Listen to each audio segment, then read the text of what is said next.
There is a question that haunts the quiet corridors of the faithful heart.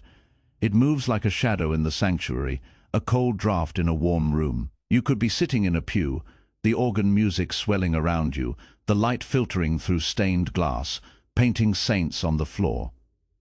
You say the creed, you mouth the hymns, you place your offering in the passing plate.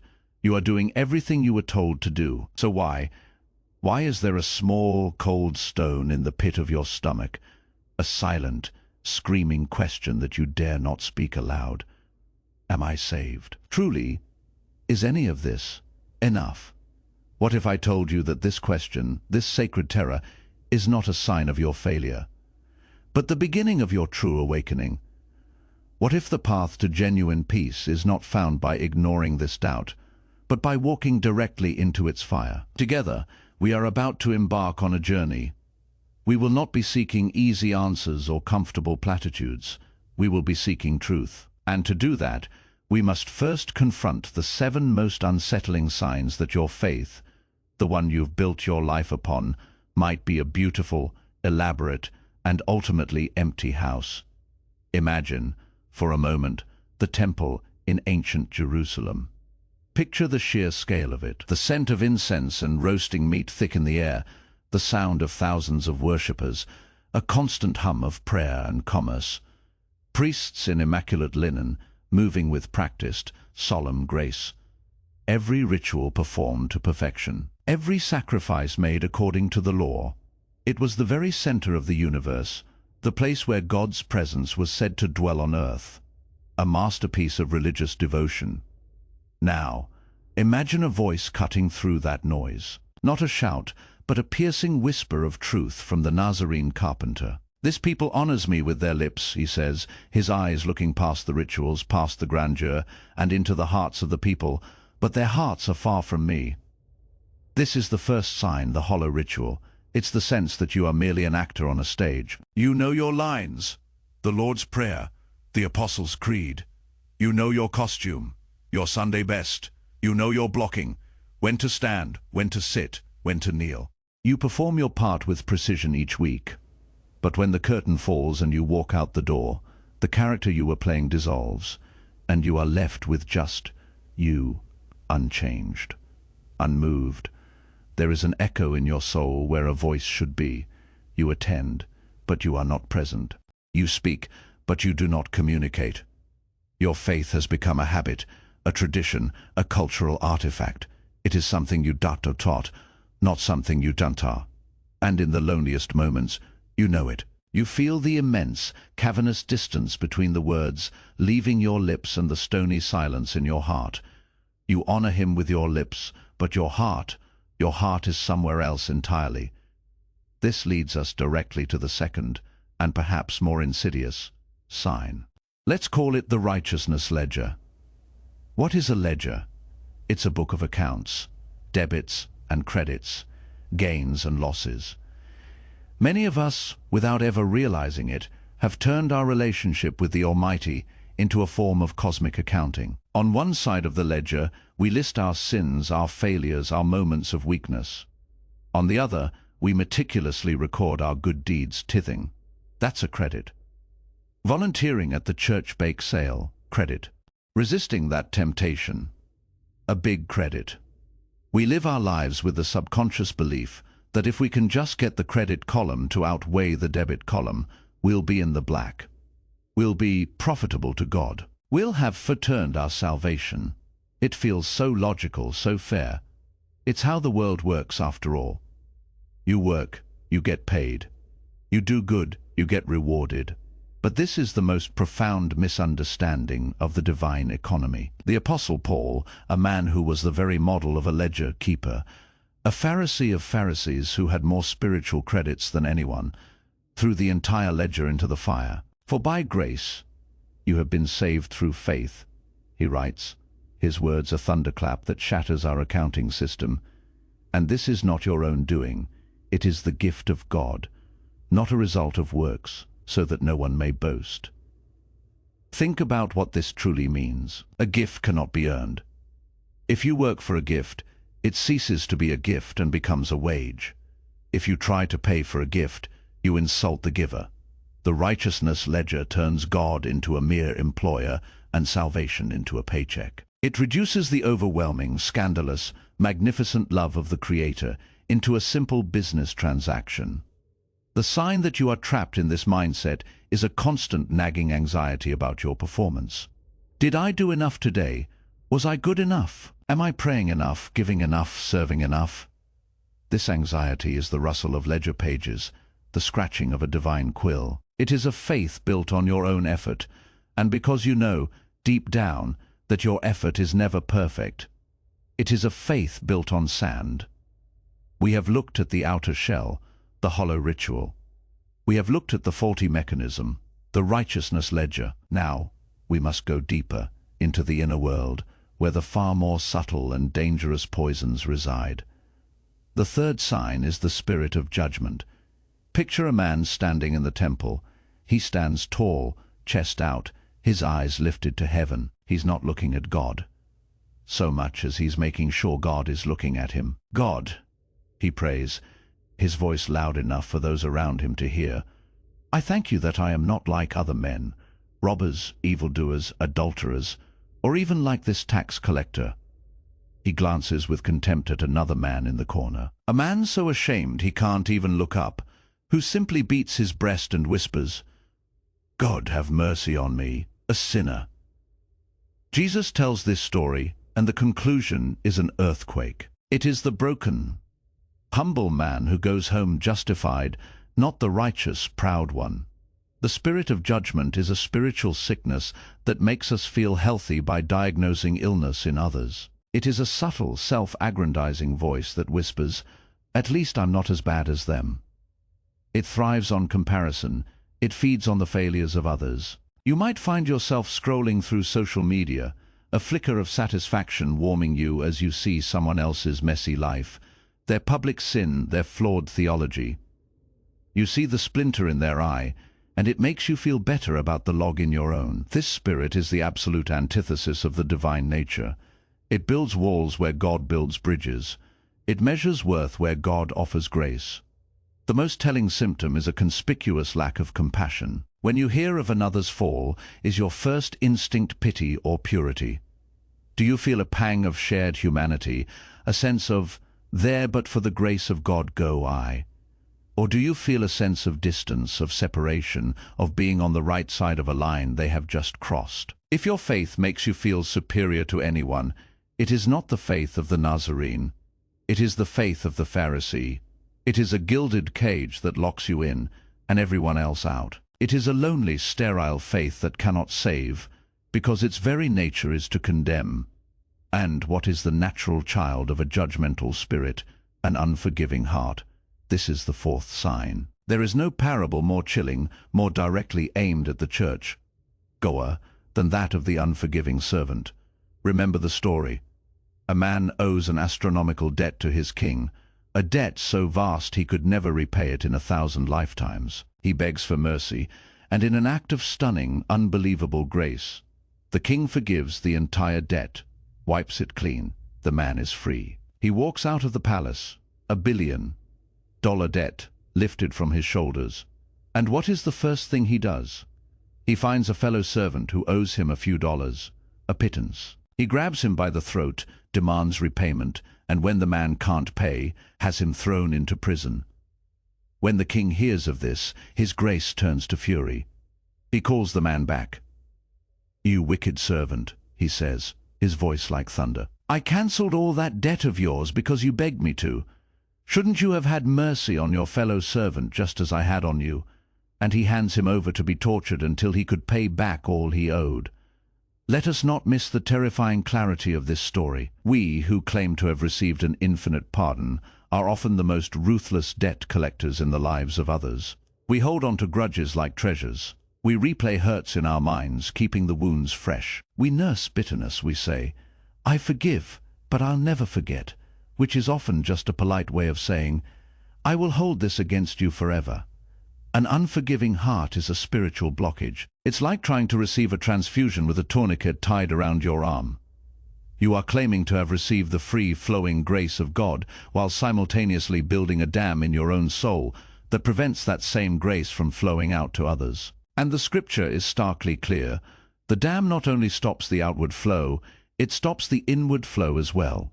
A heart that cannot forgive cannot be fully forgiven.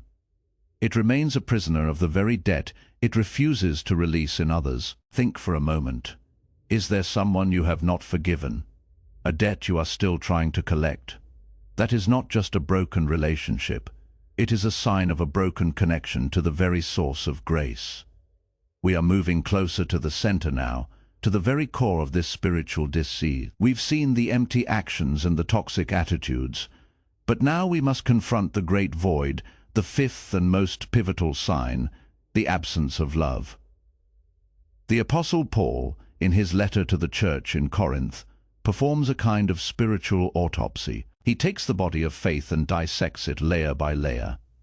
He imagines a person of monumental faith, someone who can move mountains with a single prayer, someone who understands all divine mysteries, who has access to the secret knowledge of the cosmos, perhaps even the kind of knowledge the ancient scribe Enoch wrote about when he was taken on a tour of the heavens. He imagines someone so devoted they give all they possess to the poor, so committed they surrender their body to the flames of martyrdom.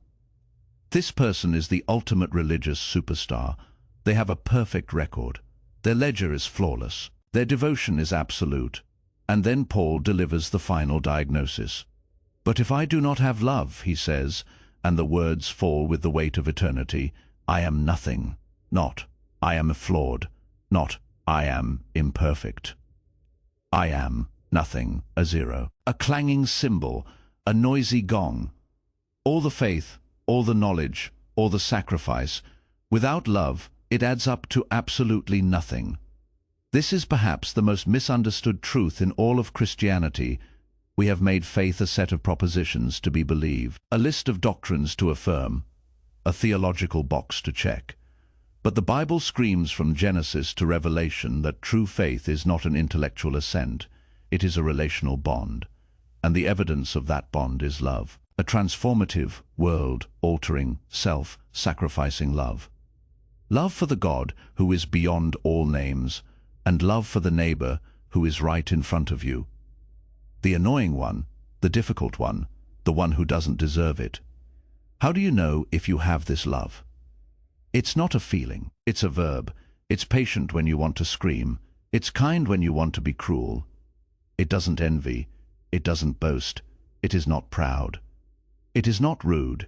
It is not self-seeking. It's not easily angered.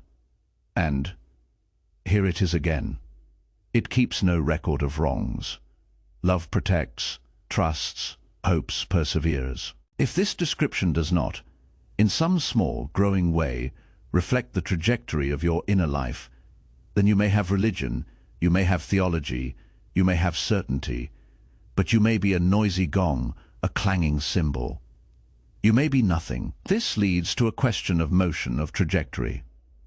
The sixth sign is the stagnant pool. Imagine two bodies of water. One is the Sea of Galilee. It is teeming with life. Fish swarm in its depths. Birds flock to its shores, green things grow all around it. Why? Because water flows into it from the north, and it flows out of it to the south. It is a conduit of life. Now, imagine the Dead Sea. It too receives water from the north, but nothing flows out. It only takes, it never gives, and as a result, it is dead. Its water is so bitter, so saturated with salt and minerals, that nothing can live in it. It is a stagnant pool. Many of us have a Dead Sea faith. We took in the initial information, we accepted the gospel message years, maybe decades ago, and then we stopped. Our faith became a stagnant pool. It doesn't receive any new insights, and it doesn't flow out in any new actions. It has not challenged you or changed you or stretched you or broken you in years. It is comfortable, predictable, and safe. You have your answers. You know what you believe, and your spiritual life is a placid, motionless surface. But a living faith is a flowing river, not a stagnant pool. It is a process, not a position. The theological word for this is sanctification, the lifelong journey of becoming holier, of being made more and more into the image of Christ. It is often a messy process. It involves struggle, doubt, wrestling with God like Jacob in the desert. It involves having your old certainties shattered to make way for a deeper understanding. It involves growth. If your faith today looks exactly like it did 10 years ago, if your understanding of God has not deepened, if your compassion has not widened, if your love has not become more costly, you may not have a living faith. You may have a monument to a faith you once had. You may be guarding a tomb, not following a living Lord. And so we arrive at the final and most terrifying sign, the one that undergirds all the others, the God of fear. For countless people, the entire Christian endeavor is motivated by one thing: fear. Fear of hell, fear of punishment, fear of divine anger. God is not a loving father to be run to. He is a cosmic tyrant to be appeased. He is a celestial surveillance agent, watching your every move, tapping his foot, waiting for you to slip up. He is the king with the ledger, the judge with the gavel, the executioner with the axe. Every prayer is a desperate plea to stay on his good side. Every good deed is a frantic attempt to placate his wrath. Every moment of joy is tinged with the guilt that you aren't being solemn enough. Every moment of suffering is seen as a punishment you probably deserve. This relationship is not one of love, but of terror. It is the faith of a slave, not a son or a daughter. And the Apostle John, the beloved disciple, the one who leaned his head on Jesus' chest, tells us in no uncertain terms, there is no fear in love, but perfect love drives out fear, because fear has to do with punishment. The one who fears is not made perfect in love. To be governed by fear is to have missed the entire point. It is to stand before the cross, this ultimate symbol of self-giving, unconditional love, and see only the instrument of your potential torture. It is to hear the words, "It is finished," and think it's a threat, not a promise. If the primary emotion your faith produces in you is anxiety, if your image of God is one of a frowning, perpetually disappointed deity, then the gospel, the good news, has not yet penetrated your heart. You have heard the law, you have heard the threats, but you have not yet heard the love song that is the true heartbeat of the universe. 7 signs, the hollow ritual, the righteousness ledger, the spirit of judgment, the unforgiving heart, the absence of love, the stagnant pool, the God of fear. And perhaps as you have listened, the stone in your stomach has grown heavier. The knot of anxiety has tightened. You see yourself in these descriptions, and the question returns louder than ever. Am I lost?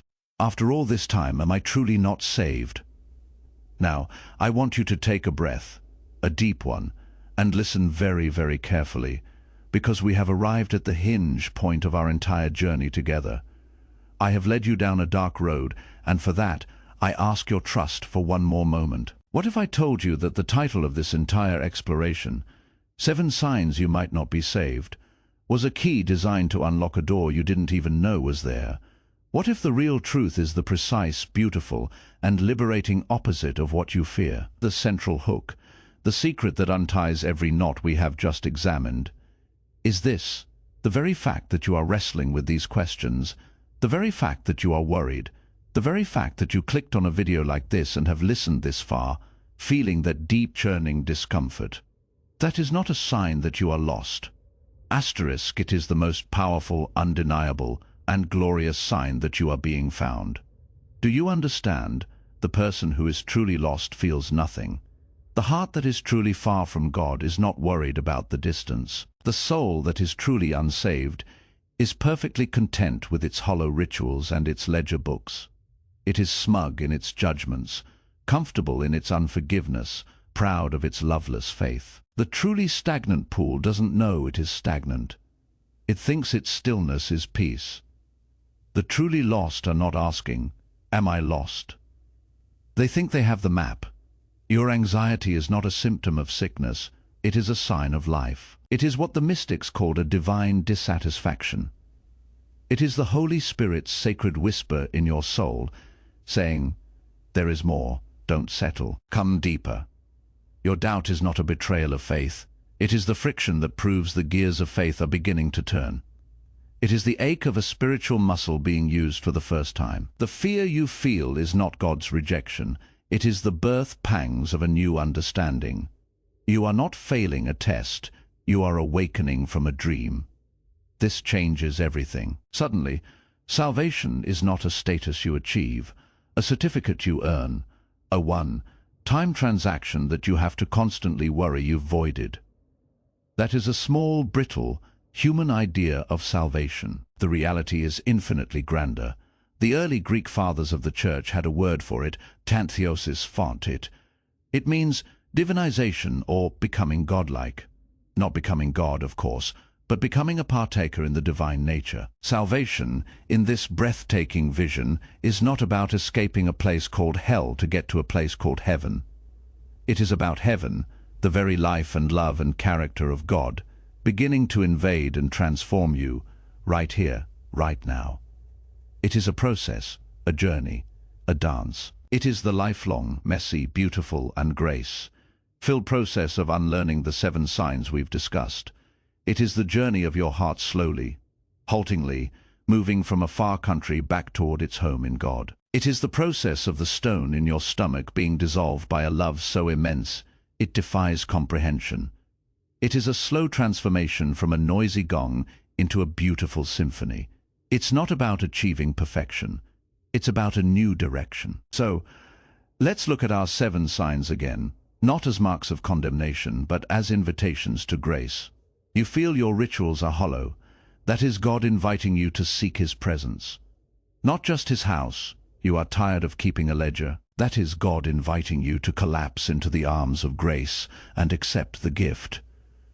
You see a judgmental spirit in yourself. That is God softening your heart, teaching you compassion by showing you your own desperate need for it. You struggle with an unforgiving heart. That is God showing you the magnificent scale of the forgiveness you have already received. You feel a lack of love. That is God pouring His own love into your heart, asking you to be a conduit. Your faith feels stagnant. That is God calling you out of the harbor and into the deep, adventurous waters of a living relationship. You are afraid of God.